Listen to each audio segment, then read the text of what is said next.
Well, the city of St. Paul intends to shut down a major homeless encampment in just 3 days. The city is funding more shelter beds to take people and calls the camp a safety concern.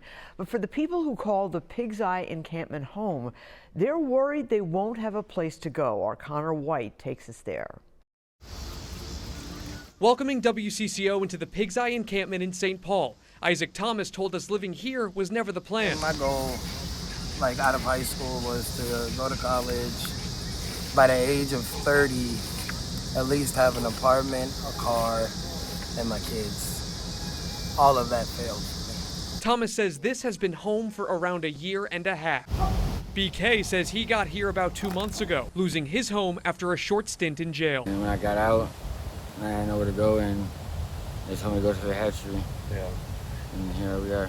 The city of St. Paul recently announced plans to close this encampment located just off Fish Hatchery Road on August 5th.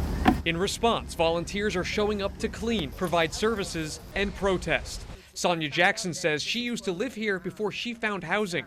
She considers herself lucky and says the encampment is a safe haven for people with nothing else. There's humanity here. There's a human spirit. There's a feeling of anxiety here because the clock is ticking towards that Wednesday deadline when St. Paul intends to close a camp where they estimate 140 people live in a system where other resources are already stretched thin. So we're pretty much full at the shelter. So right now, always, daily? Yeah.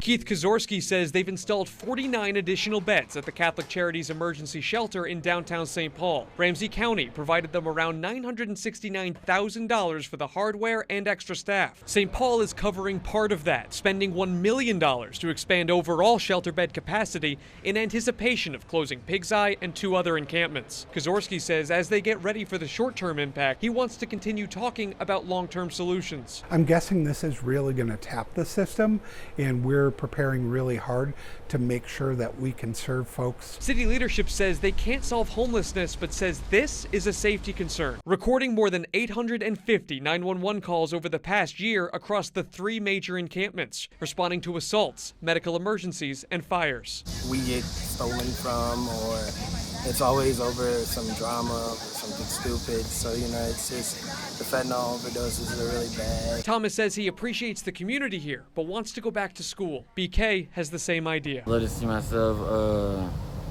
having my own crib, having a car, working a part-time job so that way I can still go to school for college. That was Conor Wight reporting. That's what those 2 men told us when we asked about their 5-year plans. But in the immediate future, they don't want to see the city take the encampment away. County and city leaders say they're providing every resource available, arguing that the significant public threat.